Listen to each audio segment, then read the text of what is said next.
Welcome back to the Lords of Lore Podcast Network. I'm Matt, I'm Luca. and we are here with our season finale review of The Wheel of Time on Amazon Prime bars. So I guess we can just dive straight into it. Let's do We'll it. let people know our main show comes back in the new year. So catch that every Tuesday. And starting at the end of this month, you'll see our Boba Fett reviews. That'll be on Fridays as well, taking this spot. So look out for that. So big opening to this episode.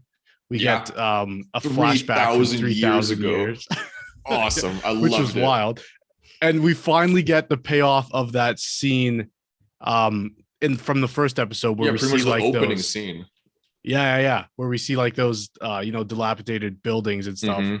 And then we see like the 3,000 years ago, and it's like it reminded me of like Krypton, like from Superman. It reminded me of Black Panther. Like it reminded me of Wakanda, like just the scene of like the futuristic buildings, like the spaceships flying through. I was like, wow, yeah.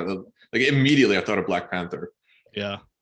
But yeah, that was awesome. Nice. I love the conversation between them. And I love the outfits. Yeah. It was very like prequel era Star Wars too. Like so regal, but then like futuristic outside was super cool. And I love the language they were speaking. Yeah, so I guess that's probably like the old tongue that we've heard sparse throughout the.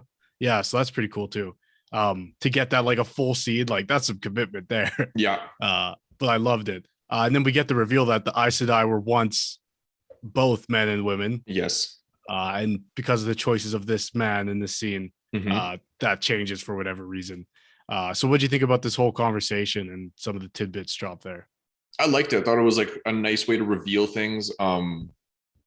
Like I like first of all, we know like it's like a nice callback to what we know from before, that whatever the previous dragon did allowed the Dark One to taint the power, at least in men. So like I love the scene where he said like who would have thought that like the fate of the world would be decided in a nursery. Like I thought that was funny. Like that like conversation essentially is the starting point of the whole future that we see, like where men can't channel, women have taken over the only control of the power, and like set up that whole dynamic. Just a man and a woman decided that. I mean, didn't really. It was more of the man that was like, I'm gonna do this, but we will succeed if you help me. And she was like, no, we'll pick up the pieces of your decision. Yeah, I love that. That was a hard line too. And she goes like, nothing was decided here. I'm just a friend telling someone they're into deep, basically. Yeah, that they're not invincible. Yeah. That was real. I love that. And then I guess we move back into the present with Rand and Moraine traveling through the blight. Yep. And then we come across like that corpse that's like all fungal and like reminded me of D&D, like decomposing bodies, that cantrip thing. So that was fun. But and then so here's my beef with this series. Okay. If I had to a hill to die on, it's that what the fuck is going on with the Dark One CGI? Like, so we get the reveal of the Dark One in the conversation with Rand, right? I thought it was an awesome scene that it's like, Moraine being like, what did you dream of? And like, we don't see the dream. And so that's like the first, like, red flag that like we're in a dream. But then, like he shoots him in the eye and he's all Dark One, and the CGI is still bad, even though it's like close up and like not in the dream sequence. Well, not in like a creepy dream sequence. It's like, supposed to feel like it's happening. And then like the CGI is still bad. And like, it was awful. Like it doesn't need to be. It's like, I don't know. And then it goes away. Yeah. So instantly. It's like, what's the point of setting up that terrible CGI if you were just gonna like make it disappear? Yeah. Like part of me was like, oh yeah, they made it bad to be like, that's not how he actually looks. But then I was like, that doesn't make any sense. Why would they? Yeah. Like they didn't have to make him look at like anything. They could have just made it like a shadowy cloaked face or like anything. Could have just been like two glowing red eyes in like darkness. Would have been fine. Yeah, I was like, literally just take the silhouette of this actor, make it dark, and put red glowing eyes. Yeah. Like, what the fuck was this? And that it was so awkward in that scene because like you see his hands are just like regular, hands. Yeah. But his face is still covered in that fucking the gray, weird, like executioner's hood thing. Like, with lava weird. eyes. Yeah, the first second I thought the whole scene's gonna play out like this, where we see that the dude has human hands, but his face is CGI. Like until Rand shot him and like that started going away, I was like, I honestly, it almost lost me there. Yeah. Like I have to say, like after the last episode, which I didn't love too much. Oh, really? Like yeah, because we get to talk to you about your feelings like on the last one. I thought there was a lot of cringe moments in that last episode. Oh like, no. The only woman I've ever loved is my wife. Like Perrin, cringe. Oh, like I was literally like, I'm not surprised. Watching like all of those sequences. So yeah, that almost lost me. I was like, I need this to come through, and it did. When his like face went away and we saw the guy, such a great, like, I loved him. I should pull up the actor's name in the IMDb, but the weird thing is, like, you do that CGI, it's supposed to be like menacing, and when the mask comes off, the guy becomes like 100 times more menacing. Yeah, because he's just a guy. Like it takes all of like the dark one spooky business away, and it's just like, yeah, some people are just bad people. Like, and that's scarier than, you know, supernatural forces sometimes.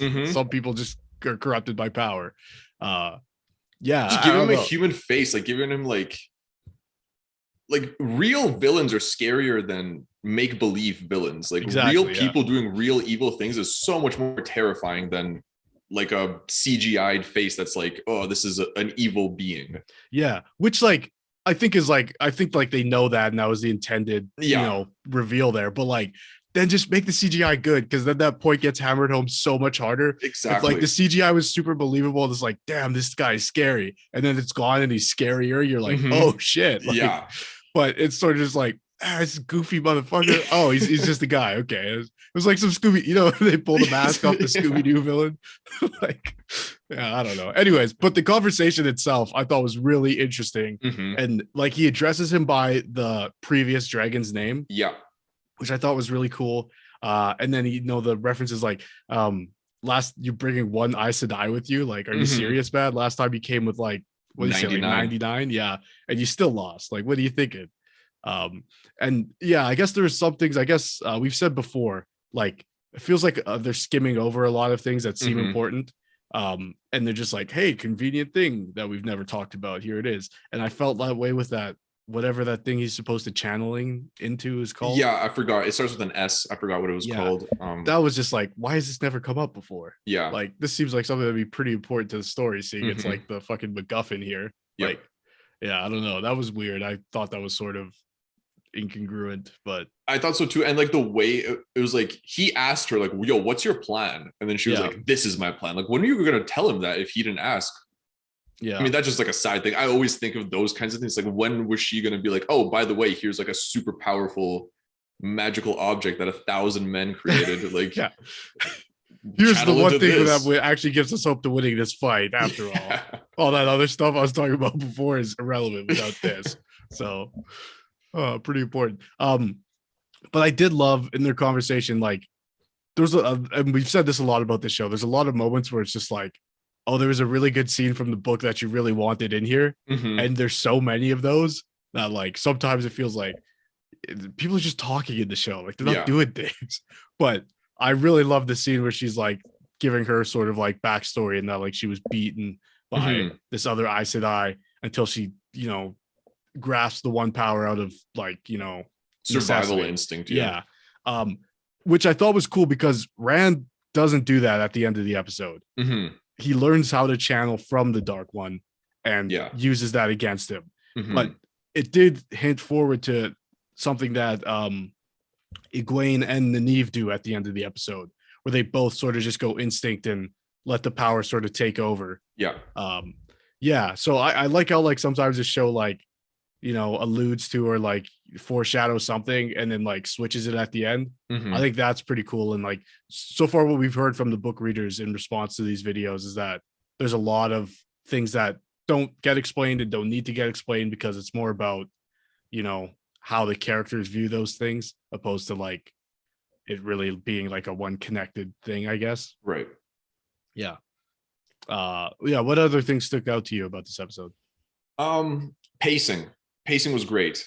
Like I felt like the scene to scene transitions happened at like right times, and they didn't like linger anywhere too long. Like just to say, this is my favorite episode of this season. Like, oh wow, okay. Not even close. Like I enjoyed spending time with Rand finally. And it's funny because I remember when we were talking about episodes 1, 2, and 3, we were like, yo, if they reveal like who the dragon is, like the second last or last episode, like it'll be trash. Like it's literally what they did. Yeah. Okay, yeah. So you didn't. I guess like going back to last episode, you weren't just a fan going back of to the that reveal. It's not that I wasn't a fan of it. I didn't think it hit. I didn't think it hit hard because there was literally no like breadcrumbs, no foreshadowing to be like in episode like 3, like something weird happens around Rand or something, you know? But it did. Like, you know how she's like, you'll never knock down that door. It's made out of blah, blah, blah. Yeah, no, you're right. That is true. That happened. You're not wrong. You're not wrong about that. But then all the other parts, I think that's like the one. All the other parts are like, they like show the scene again in that last episode 7, and then they just like, you know, CGI some channeling, weave it, and you're like, oh, okay. Yeah. So it's like, oh, he hit the Trolloc in the way in the ways. Like, okay. Yeah. Like that was, I mean, I didn't even hate that so much. It just, I feel like in the first, what was that, episode 7? So 1 through 6, we spent so little time developing Rand as a character. Right. That like I can't really be like, wow, what a reveal. You know, it's kind of like, oh, okay. Like, yeah, Rand. Like, I almost it was the guy we spent the least amount of time with, you know? Yeah. I feel like now it's like they like, I guess like the pacing is obviously different than the books. I think the reveal in the books comes in like the 4th book, if I'm not mistaken. I'm not actually sure. I think that's what Will was saying, but I could be wrong there. But I think like now we bust open the character of Rand, right? Where it's like, how does someone deal with being one of the most powerful channelers, but also being reluctant to channel because it means you're going to lose your mind. So like now that's an interesting character. Whereas I think Rand before episode 7, before we knew his origins and stuff, he was just sort of like, you know, goody two shoes. This is the good guy. He felt like the Captain America type, just like the generic hero archetype, sort of. Yeah. Even though he wasn't, because he wasn't anything special. He was just a guy. Right. But like his person, like all of his like story beats were very like, I don't know, straight edge, like just doing the right thing, kind of like trying to do right, which is fine. It's not a bad character. It's just we never explored him as a character. We spent time with essentially every other character way more than him. And now that he's on his own, like as in the end of the episode, like where he's going off on his own, I'm sure we'll like next season we'll just explore him in his own arc. I wonder if we will though, because I wonder if they're going to do the thing where it's like we don't see him for just like he's not in season 2, and then at the end of season 2 finale's like him and he's like living in the woods and it's like Rand, I used to know that name, like Luke Skywalker episode 7 type thing, you know. I really hope not. Yeah. So we get the reveal too of Matt going back to Shadar Logoth, right? Oh, I thought he was back at the White Tower. No, I think that's like maybe it was. It looked dark to me. So it was dark. No, you might be right. I'll have to rewatch that scene. Oh, but you know what? Something I did catch too. So we've sort of caught on to this, what's his name? Pattern Fane. Yeah. Showing up at different times. And it's been not, I wouldn't say obvious, but like they've done subtle, like just small scenes of him. And so like, you know, even from that first episode, we're like, I don't trust this guy. And then, you know, in this episode, we get the big reveal that he's a dark friend, obviously. And he's the one who brought the Trollocs to the 2 rivers. And he comes there because he's, you know, keeping an eye out on these kids because he serves the Dark One. But the dagger he had was the same one that Matt had. Was it? Yeah. Huh. I didn't even notice. Like I'm pretty sure it was like the same gold with like the red jewel in it. Okay. And there was like after he kills Loyal, spoilers, there's like a shot of it, and I was like, oh shit. I don't know what the connection is. Like, did he plant it there? Or like I wonder, like, I didn't even connect, like I didn't even notice. I was just like so messed up that Loyal might be dead. We don't know. There's no body. There's no body. He twisted the knife off screen. You don't know what that means. He could be mortally wounded, just like on the brink. I really hope he's fine. I hope so too. I love that character, and I feel like it'd be a shame if we lost him here because we haven't got enough of him. Yeah. But also like there was the scene of Perrin by himself afterwards. Yeah. Like overlooking the battlefield. Yes. So like I don't know, like we'd just be like, oh, you're not totally dead. Hang on, I gotta look deep for a second. But okay, here's the one thing that bothered me towards the end of the episode too. So we've seen like on 2 occasions everybody get fucked up, and then Nynaeve in the first instance heals everybody, and then the second one it's Egwene healing Nynaeve, right? So I'm like, what are the actual stakes here? If the healing power is so strong that we can bring people back from death, like, well, you know, why don't we just always travel with these two people? Yeah, I'm wondering what your thoughts are on that. Yeah, like I'd like to know if Nynaeve is actually that mortally wounded in the books. Like, I'm just curious about that. Because yeah, like you're right, that sort of, it takes away the stakes, obviously, where it's like, oh, if there's any Aes Sedai around, they can just heal essentially any wound, especially somebody as powerful as Nynaeve and Egwene, as we've clearly seen. I mean, Nynaeve was, I mean, it looked like she was dead. Right. And it was like, and then she just healed all her wounds essentially effortlessly. Like, she didn't even try to channel. It was just like just a natural response. Yeah. So like, I'm wondering if this is an actual show decision or if it's like this in the books, where characters are constantly being brought back from the brink of death through like just healing powers. But yeah, I don't love that. Yeah. Like, it's like, if she was meant to survive this, I feel like I would have rather her just survive it on her own, right, rather than like just be effortlessly healed like that. Yeah, because it does set up the sort of, you know, if anybody else should die in her presence, why'd you let him die? Yeah, like, exactly. Yeah. It's like there was, if it only was the first, like the instance of Nynaeve healing all the Aes Sedai and Lan, it was like, that was just a moment of like a burst of power because of grief and like anger. It's like, that makes sense. But it's like, this is the second time. It's like, again, I guess it is like intense grief from Egwene. So like, I guess the same argument could be made, where it's like just her emotional state brought her into the ability to channel like effortlessly, just like Moraine was describing earlier. But if it becomes a crutch, then it like takes away from the weight of the story, you know, the weight of certain moments. Yeah. What did you think about the she's the sister of the Black Hawk? I can't remember that guy's name, but the leader of the army type of thing. Yes, the leader is Lord Agelmar. Okay. I have the IMDb open. Nice. And his sister, I know that she's on here. Yeah, Lady Amalisa. Amalisa. So we get the reveal, I think, in episode 7 that she wanted to be an Aes Sedai, but didn't have the capabilities to be one. And then we see that like in her ring doesn't have a gem in it. Yeah, it's just a ring. But then we see her doing like the thing of legend that we literally hear. I can't remember, Manetheren, right? The Queen of Manetheren does this and destroys all these Trollocs and burns herself from the inside out by taking in too much power. Yeah, but it's like last episode you told us this person wasn't capable of channeling. So what is it?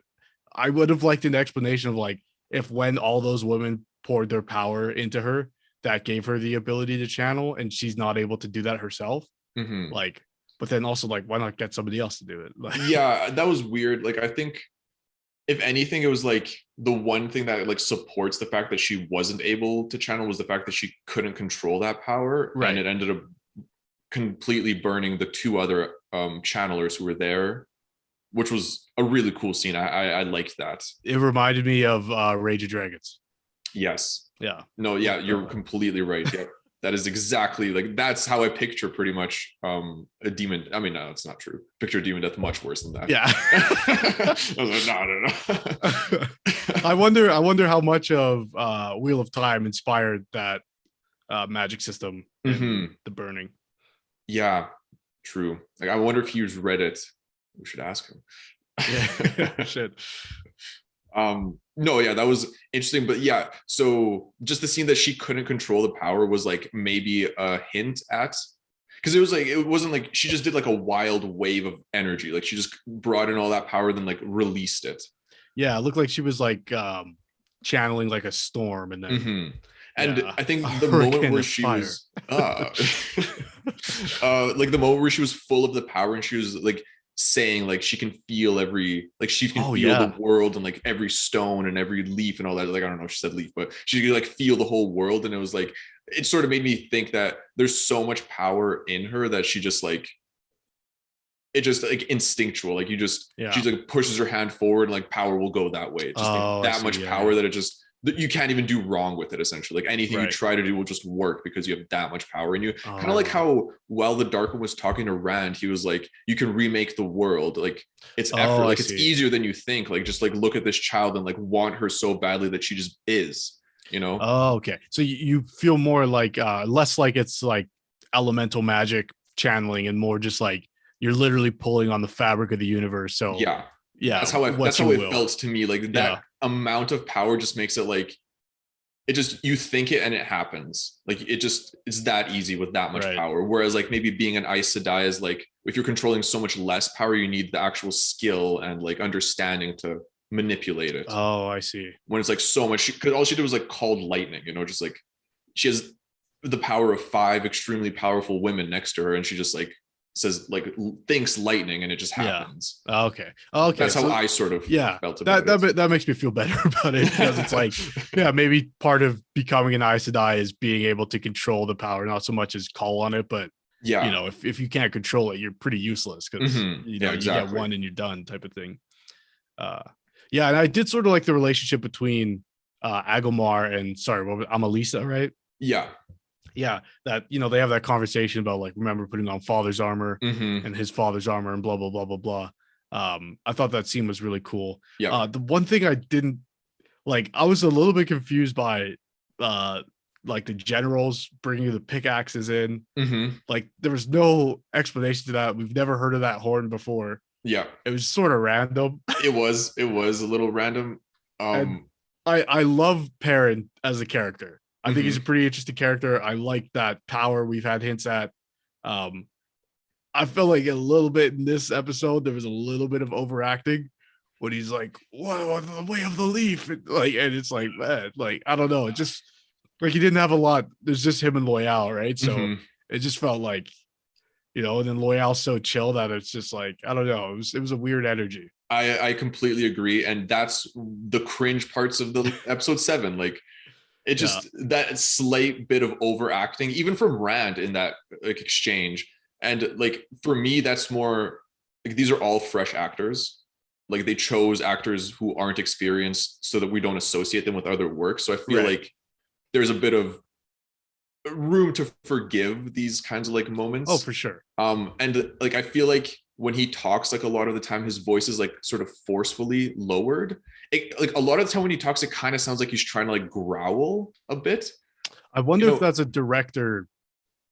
To me, it feels like it is a purposeful direction for the character, where like he's sort of like it's that scene where he was in front of the White Cloaks. Like where he was like, he looked huge and like his breathing was like growly. It's sort of like it almost feels like he's trying to bring that energy into like the character more, like when he's just being himself, and it sometimes comes off as a bit extra. I think that's fair. I think it's tough too, because like when you get instances of overacting, it's easy to point at the actor and be like, yo, reel it in. But also like the director's got to share some of that responsibility too. Absolutely. Like, if it felt wrong, do it again. Shoot it again. Exactly. But I wonder if the direction there is, you know, wolf-like energy, you know, like that's how it feels. And that's why I think it's purposeful. And it's like, maybe the fact that the actor isn't the most experienced in the world, it kind of comes off a bit, I don't know, like clumsy sometimes, like not even clumsy, just like out of place, maybe, you know? Like melodramatic in a scene that's otherwise like fairly serious, you know what I mean? And especially when he was like the way of the leaf, and it's like Loyal, he wasn't there for that. Like, why are you saying that to him? It's like I understand it all, but it's like it just like we've said this so much about the shows, like when there's scenes like that, like I just wish they were longer, like because like there's something there, like for like if the whole time he left those people and was like, I'm doing this, like we only get one scene where he talks about the way of the leaf after, and you know, and then now he's like, I can't do it anymore. It's like, were you doing that? Like, exactly. I don't know. It was sort of weird. I'm sad to see Loyal go if he's truly gone. I am too. I also in this episode too, there was, you know, as soon as he walks into the room, all those people just stop and go and like bow to him. So yeah, and what did you hear what they said? no. Like they said something too. It was like glory to something. It was like a greeting once they saw him, because it was like he turned. He's like, we weren't to be disturbed, and then they saw Loyal, and then they said some kind of greeting, like a respect to his people, essentially, like to his race. And I'm like, I want to know, like, how important are these people to the world? Because everywhere he goes, there's always a sort of like reverence. And so is the people that know, like people in the know are always extremely respectful to him. Like the Aes Sedai, he has access to their tower. Like, that guy's name was Lord Yakota. I really liked him. It was a shame to see him die. Which guy was that? He was like one of the two generals. Like it was Lord Yakota. The guy with the eye patch, or the other guy? The other guy. Yeah. And then the eye patch guy was Uno Nomesta, like the guy with the burn scars. Yeah. Yeah, I liked Lord Yakota. He was great. Like the scene where where's this dude? Lord Agelmar like goes to defend the what do they call it? The pass, the breach? The gap. Yeah. Like the way he bowed to him after he was like, you know what you have to do. Like I loved that scene. Yeah, I honestly I had the same feeling watching it, because it was like there was no spoken words, and he felt like, you'll say something, like, you know, but like just that bow was just like ultimate respect. Like, I know what you're going to do. Like, you know, it's been an honor type of thing. Yeah. All without words. I was like, yo. Yeah. And I like the like Lord Agelmar's conversation with his sister specifically, because in the previous episode, he was sort of set up as like a arrogant sort of ruler who like wouldn't take advice. And then like now he like acknowledges his mistake. Yeah. Gives a solution for the world. Is like, we'll sacrifice ourselves because we made the mistake. Yeah. And now like send out word to the rest of the world that like we failed, and hopefully we'll buy them enough time to like succeed. I love that speech. He says, this is the final battle, but it's not ours to win. Like we're basically just holding them off. You know, classic action thing. Like, you go ahead, I'll hold them off, you know, but always like, you know, the sacrifice always, it sort of hits home always, you know. Also the battle at the gap was sick. It was just the way the gap is set up. It's like, man, how are they going to get through here? And then you see like the brutal way they have to penetrate the gap. It's like, oh my god. And with the CGI of the Trollocs, the dark is just, they need to do it in the dark every time. Like, it's funny how that works, right? Like they've never shown up in the day. Like, you know, it'll be daytime and the Trollocs show up and it's night. And you're like, what? Like, you know, but yeah, no, like I think doing CGI, especially like armies in the like Lord of the Rings did the same thing too, right? Like it's easier because like there's more shadows, you can hide the crimes in. Yeah, exactly. And it looks better. Like it looks good. Yeah. You know, like just like seeing, and it even adds to the scene because it's like they are the Dark One's army. Like they hide in the shadows. Like imagine how terrifying it would be to just see like silhouettes of movement coming down the gap and just thousands of those silhouettes, and you're like in this little wall, like with just the sliver of a window to shoot your crossbow through. Nightmare, just a nightmare. And then they start coming through. Yeah, they like start breaking it down, just one after the other. You shoot one, another one climbs up with a pickaxe, starts breaking it down again. Oh. I would have liked to see Agelmar do a little bit more though. Yeah, true. Because like there was he gets the spear in his chest, and then he like looks down at it. I was like, oh, is his armor like special armor? Because he talked about his armor before, and it wasn't. He's just dead. No, he's just dead. It's like, oh, okay. That was kind of weird. Why was he the leader of the army on like the second floor, like the bottom row of windows? He's probably just leading the charge out of respect or whatever. But yeah, it was a weird choice. Dude, when I saw that, I was like, I would imagine being just like the bottom row, be like, all right, well, I'm dead first. Like, cool. Yeah, I would have liked to see like what it was like inside that fortress when they got inside. Yeah, like even if you like survive, like not the spear throw, but like if they came in and you see him like, you know, being cornered by a bunch of Trollocs and he goes out in like a blaze of glory type of thing. It would have been nice to have him have a nice last stand, not just this was sort of like very anticlimactic. He like shoots a couple crossbows and it's like, but then again, you know, that is war. Yeah, very true. Random deaths, but yeah. I wonder how he dies in the book too. Like now I just want to compare all these like moments and see like what they changed, like where their decisions were. Do you think you'll read Eye of the World following this finale? Honestly, this finale made me want to actually read. Oh wow, okay. Like I have the book, Actually, I think I have the first half of the first book because they were like sold in like a weird way. Okay. Yeah, and I have a book called The Two Rivers, I think, and it's the first half of book one. It's the first half of The Eye of the World. I grabbed it just because like I was watching some lore videos and I saw it in chapters and once, and I was like, all right, cop that once. Yeah, like read it. But yeah, this episode actually did make me want to read. Nice. The show. I mean, the book. Yeah, the show. And then obviously, like the end, we get this scene of like this invading force on what is it called, the Western Reaches, far Western Shore. Yeah, and what the hell is that? Like, obviously, we see channelers. I will say nothing about it because I know a bit about it. Okay, so I am mouth shut. You can tell me any theories you have, but I know a bit, so I will not speak on it.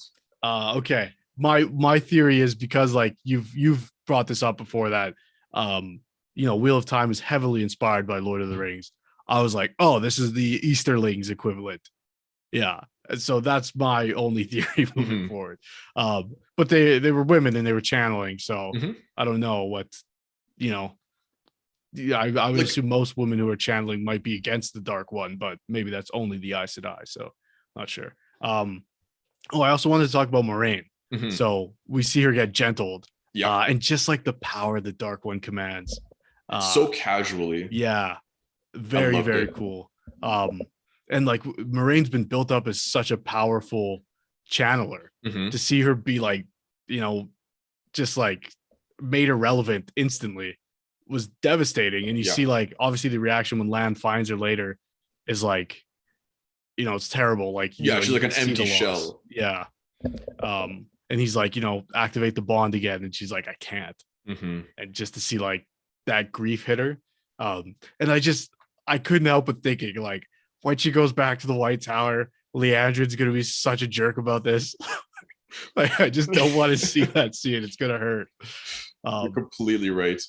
But sorry, no, you go ahead. It reminded me of Avatar, like taking bending away. Yeah. And I don't like spoilers for Korra, Legend of Korra. Like, we find out like that process can be reversed. So I was like, oh yeah, Rand's the dragon. So he's gonna, give her back the thing. And he's just like, yo. I was like, wait, see ya. Go back. I'm like, damn, is Moraine just gonna not have powers anymore? That's an interesting switch for a character because like we don't know of Aes Sedai being able to be gentled. Right. It's never been mentioned. And like the process that happens to what's his name? The fake dragon, the false dragon. Logain, yeah. Like the process that happened to him was different from what the Dark One did to, because with Logain, it looked like they took the power out of him. Right. But to me, it looked like the Dark One sent it back into Moraine, but I could be wrong. Yeah. Yeah. I'd have to watch the scene over again, but yeah, it did look like it was something he like put into her. So maybe there's like a blockage opposed to me, it looked like she tried to attack him with like blades of air or something. Yeah. And he stopped them and like sent all that power back into her. Right. And then he said like it must be devastating to be like able to know that the one power is like at your fingertips, but not be able to touch it. Right. Yeah. So like it kind of sounded like, she could still potentially get to it. It's just, I mean, it looked like he pushed her own power back into her and maybe like blocked it or something. Like it looked different to me. Yeah. Yeah. Different than gentling, but like the same outcome. So maybe there's like a way that she can, remove that blockage. Yeah. That'd be cool. And she kept her word to Rand. She didn't tell Lan. She just shook her head. Oh yeah. Yeah. I honestly, like, one of my favorite things when you talk about like the Feywild and like pixies and stuff is like the inability to lie. And I love that that's a trait of the Aes Sedai because it makes everything they say so much more interesting. Yeah. Because you're like, how could this be flipped? It reminds me of like Obi-Wan Kenobi. It's like, what I told you was true from a certain point of view. It's like, fucking that didn't help. Your father was dead to metaphorically. It's like fucking dickhead. But yeah, no, I love when a character has like that sort of caveat or restriction. Yeah. It's like then you can watch everything they say and be like, oh, what does that really mean? Like so I'm interested to see how that plays out. And just going back to like Rand and the Dark One, I loved all of those scenes. Yeah. Like I love the fact that their confrontation wasn't you know, magical energy versus magical energy meeting in the middle, you know, like mine pushes yours a little bit further. Yeah, like the Harry Potter style, or like Skybeam, like Marvel or DC style. Like I love the fact that it's like a conversation. It's like a battle of ideology, pretty much. Yes. Like the dark versus light, like freedom versus chaos, or like order and chaos, and it's like the two sides. And it's like essentially the dark one's not even trying to destroy Rand, he's trying to bring him around to his point of view. Right. Like his goal is to have him as an ally, not to destroy him. Yeah, and I wonder what the context of the last meeting between the dragon and the dark one was, because you know, in this episode he says like, last time you came here you failed. Yeah. What does that mean? Like, was he turned to the dark one's side, and if so, like why would he consider that a failure? Yeah. Like why would he say that, if you know what I mean? Yeah. So like I wonder like what actually happened, because we get like allusion to it, like, oh, the last dragon destroyed the world. But like, what does that mean? Did he, because like the way he speaks to Rand in the dream sequence of like him and Egwene and their daughter Joya, it's you know, like you can remake the image in your own way. So it's like, is that what the restarting of the Wheel of Time is? Is that why we've gone from a futuristic society with really sweet clothes to, you know, a medieval one? Like I wonder like what that means sort of in the context of the Wheel of Time, which I thought was super interesting, because it's like, is breaking the world as bad as it sounds? Like, is it destroying people and lives, or is it just putting something into your own image? Yeah. And if so, like, is there harm in that? Like, you know what I mean? Like, so it's interesting. It gives a bit more nuance to the classic good versus evil. Like one wants to save the world, one wants to destroy it. It's like, what does that actually mean? Like from all their perspectives? Because again, like you said, like what does you failed from the Dark One's perspective mean? Because what we know is that the original or the previous dragon went there to seal away the Dark One.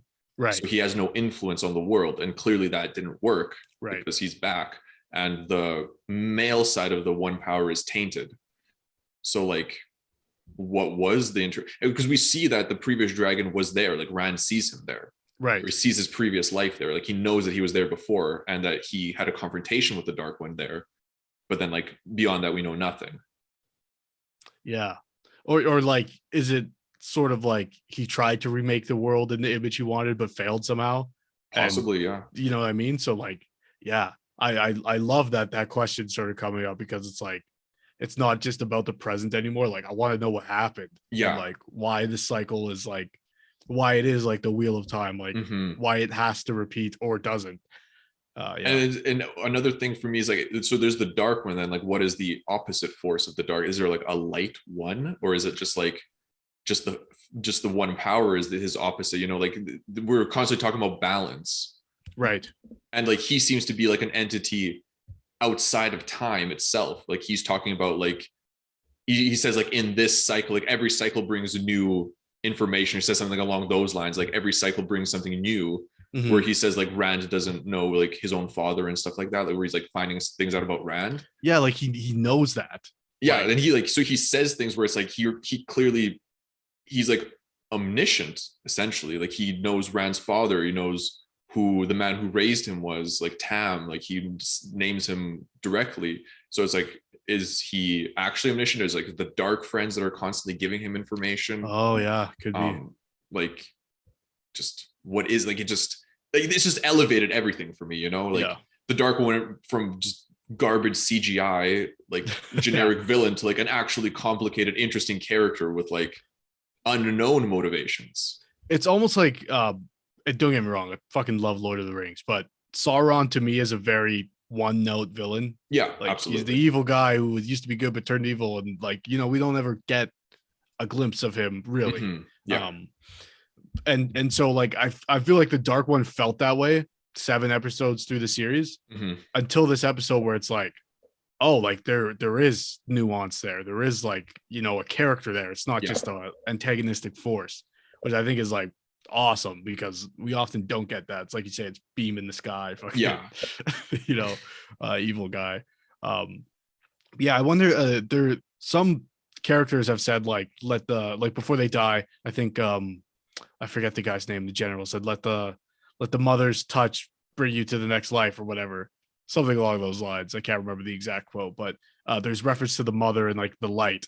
I wonder if there's like, if the dark is the dark one being like this male character, if there is or was like a female counterpart to that, and like maybe is like that the origins of the Aes Sedai, like that we saw 3,000 years ago, like, and Right, even the way they're dressed, like the woman in the white and then the dragon, he was in all black. Yeah. And even like their, what it looks like when they channel the black and the white, super cool.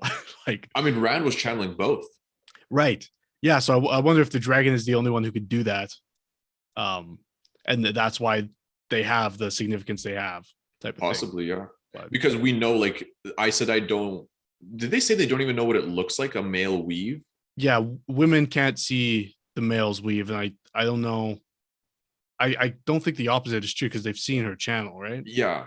Yeah. But it's like, we don't know. Like, I don't know if they see her channeling. Like, how does it? Yeah, like I don't know how it looks. Like, do they see those weaves? I don't know. Actually, no. It was never like, it's never acknowledged. No, it's not. So, but then there's the scene where Moraine saves Matt from the darkness, and Rand definitely sees the darkness. Like, he tells it. He tells Moraine like he saw it. Right. Like, he says like you took it into yourself, or like put it into the dagger or whatever. Yeah. So, I wonder if like if she didn't know because she can't see it. Oh yeah, possibly. Interesting. See, like, yeah, I don't know. I fucking love this episode. I'm loving this series because now I'm like, I want to dive into it. Yeah, like this episode was just like, it brought me up. Like, I was already high on the show. I was positive on the show overall. Like, it has its issues and stuff, but like this episode showed me that this has a lot of potential. Like, a lot of potential. Yeah. And as the showrunners and the directors like sort of gain experience, even the actors, I think it can only get better. Right. Like, I really, really like the show. I have to say, like, I'm very, very happy with how it's going. Yeah. I don't know how I'd feel if I read the books, but yeah, this makes me feel good. I've seen, like, when the first 3 episodes came out, and the 4th one especially, there was a lot of feedback that was like, they've ruined it, Yeah. And since then, I feel like that aggression has sort of mellowed out. Whether that's people accepting that it's an adaptation, so it's not going to be 1-for-1 and they have the free will to change things, or it's just like those ultra passionate fans are like, fuck it, I'm out. Like, I'm not doing it anymore. I mean, it's like I know one YouTuber who's like a hardcore Wheel of Time head, like read it, all 14 books multiple times through, like started his YouTube career, huge nerd, like nerd, man. He has been like very positive on the show. Like, he's given his criticisms where it's like not aligning with the book and stuff, but he's been very positive on it overall. And like, he's the only content creator that I like follow who is just in the Wheel of Time like that. Right. So honestly, I think they're doing a great job. I think the actors are doing a great job. I think the soundtrack is phenomenal. I love it. This if it was different times, not in pandemic times, this would definitely be thrown in the D&D YouTube or rotation. DJ link. Absolutely. Like, yeah, I'm very happy with the show. I'm happy that it's being made. Like, and again, Amazon's #1 performing show ever. Yeah, I can't remember what the numbers were, but the stats were really high. It had like billions of hours of view time, I think. Yeah, it was #1 on IMDb throughout its entire run. I think just today it fell down to like #2 popular on IMDb. Like, that's super interesting to me because outside of the fantasy nerd community, I haven't heard a lot about the show. Yeah. It's only people who are like ultra passionate book fans that have reached out and been like, oh, like, talking to me about the show. But but I remember like Game of Thrones was a similar way too. It wasn't until like the 3rd season where it really caught fire and became like a cultural. Yeah. So I wonder like if we'll see that same thing with this show. Yeah, I think it'd be interesting in that, whereas we say like Game of Thrones is like low fantasy, I wonder if something that's as high fantasy as this, and even sci-fi at some certain points. Yeah. Like, I wonder if we'll see this, get the same sort of legs that show had. I hope it does, honestly. Like I want it to happen because I want more fantasy adaptations. I just want more, because the more you get, you'll guarantee to get a couple good ones. Yeah. It's bound to happen. HBO will pick up one more fantasy series and make it great. And I hope it's the Rage of Dragons. Oh my gosh. So there's a book I read called Black Sun. I've told you about it before. It's fantastic. And it just got picked up by like AMC, I think. Okay. I didn't know had a streaming service, but I'm like, yo, like, who's adapting Rage of Dragons, man? For like, real. Come on. Like, for real. Like it will get it. It will. Yeah. Like it was like the best self-published release ever made, pretty much. I don't know, probably. Like yeah. I agree. Like I can't think of it. Like it's phenomenal. It's so good, and it lends itself perfectly to the Game of Thrones like audience. It's grim, dark, higher fantasy. Like I think it would do so well. I wonder if HBO is like hesitant because it would visually like in a certain aspect be similar, like because of the brutality of those dragons. But yeah, I don't know. And it's also an unfinished work, but but so is Black Sun. Like Black Sun, the first book, like the second book hasn't even come out yet, so it's like okay. Don't know why. I don't know why we haven't heard of it. Like it just seems like the perfect thing to adapt. Yeah, really does. Like I'll have to look more into it and see like why. I know I've seen interviews with Evan Winter where he's been like, I can't really talk about it, but like there's been interest, like that kind of stuff. Yes. So like I'm sure it's happening. I mean, even Brando Sando has like he's currently developing a show and movies. Nice. For the I love that fantasy authors are getting their shots now. I know. It's about time. It is. Seriously. Like The Witcher is we'll talk about that later, but yeah. All right. Anyway, The Wheel of Time. Great. Wheel of Time. So what would you rate the whole series as a whole out of 10? I think it's a strong 7.58. Nice. As a whole, like start to finish. Yeah, I think I'm somewhere in that same category, maybe 7 to 8-ish. Yeah. There are some parts I think a mainstream audience might struggle with because it is like, high fantasy. High fantasy, and just throw an exposition at you at some points. But like if you're a fantasy fan, this show is for you 100%. Absolutely. Yeah. I can't wait for season 2. Yeah, I'll have to check when they're planning. I think they're already shooting. It'll be interesting though. I didn't think they were going to show another shot of Matt in the series. Yeah, me too. Because we know that the actor has changed. So I hope that's a smooth transition. That's a tough thing to take on. That for is, anybody. But hopefully that all works out. All right.